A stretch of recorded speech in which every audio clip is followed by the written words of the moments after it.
é que toda vez que um país proíbe, logo na sequência a gente vê um aumento das transações de pessoa para pessoa. Porque as proibições elas acontecem, mas não tem como impedir as pessoas de transacionarem entre si.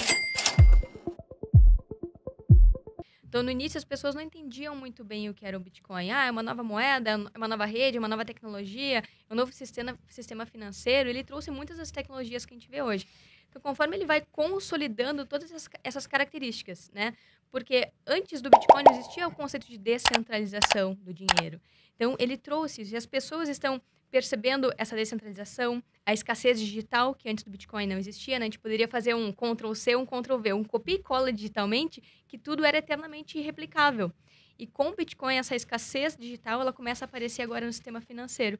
E essa valorização, ela vem justamente das pessoas começando a compreender e querendo justamente acumular para o longo prazo. Porque um ativo escasso, descentralizado, sem intermediários, que ninguém pode controlar ele, é extremamente poderoso. Ainda mais no mundo, no sistema financeiro, onde tudo é super controlável, manipulável e centralizante, né? Então, é muito discrepante esse conceito de como o Bitcoin funciona.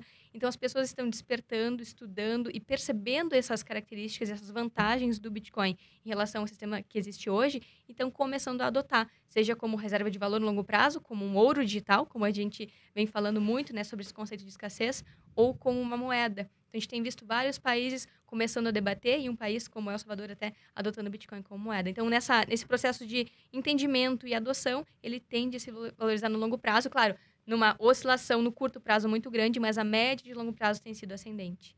E vocês acreditam que, bom, a gente vê vários países que estão tentando barrar o Bitcoin, digamos assim, né? Mas semanalmente a gente vê uma notícia. Ou é a China que quer colocar algumas coisas, algumas sanções contra o Bitcoin, ou é os Estados Unidos, ou é a Rússia.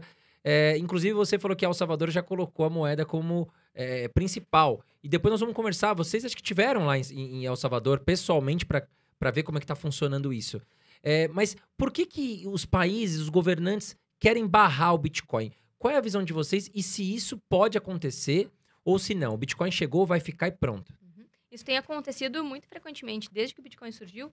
Por exemplo, a China já proibiu e desproibiu, ou proibiu várias vezes sem ter desproibido antes, né? A gente tem visto a Índia, a Rússia também falando sobre proibição. Mas o que a gente tem observado é que toda vez que um país proíbe, logo na sequência, a gente vê um aumento das transações de pessoa para pessoa. Porque as proibições, elas acontecem, mas não tem como impedir as pessoas de transacionarem entre si.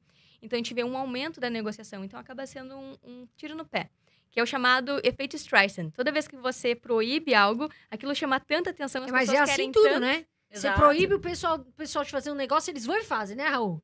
É impressionante isso, é igualzinho. Exatamente, isso tem acontecido. Então, a gente tem observado que muitos países estão se dando conta que é mais fácil abraçar a inovação e achar uma forma de justamente adotar, integrar no seu ecossistema, que é o caso de Miami, por exemplo, Texas, vários estados dos Estados Unidos, por exemplo, estão falando sobre adotar Bitcoin, seja como uma ferramenta de mineração, seja como uma moeda legal. A Rússia, que falou de proibir algumas semanas atrás, o Putin recentemente falou que, olha, ministro da Economia e das Finanças, debatam bem, porque aqui a gente tem um grande potencial para mineração, por exemplo, por ser um país com um grande potencial energético, regiões com clima perfeito para isso, então eles podem se beneficiar também dessa nova economia a partir do Bitcoin. Então, a gente está vendo muitos países refletindo sobre isso e se posicionando de uma forma diferente, de forma a adotar e estimular e trazer também empresas que tenham a ver com o Bitcoin para os seus países. E isso, os Bitcoiners falam tanto que é a teoria dos jogos, né? Que não adianta você proibir. O Bitcoin, ele traz todos os incentivos para que as pessoas adotem, seja por bem, querendo trazer inovação, ou por mal, numa situação de inflação, ou quando a economia colapsa, como é o caso do Zimbábue, da Venezuela, da Turquia, que a moeda por lá está colapsando, né? A Turquia perdeu 40% de valor a moeda, né? A lira turca no último ano. O Zimbábue também teve 500% de inflação no último ano. Então, são locais que a gente percebe que é onde a população está mais buscando Bitcoin e criptomoedas. Então, ou a adoção vai vir do amor, né? Por as pessoas adotando e querendo empreender e querendo usar, querendo acumular, ou na dor, por uma situação de inflação, por exemplo.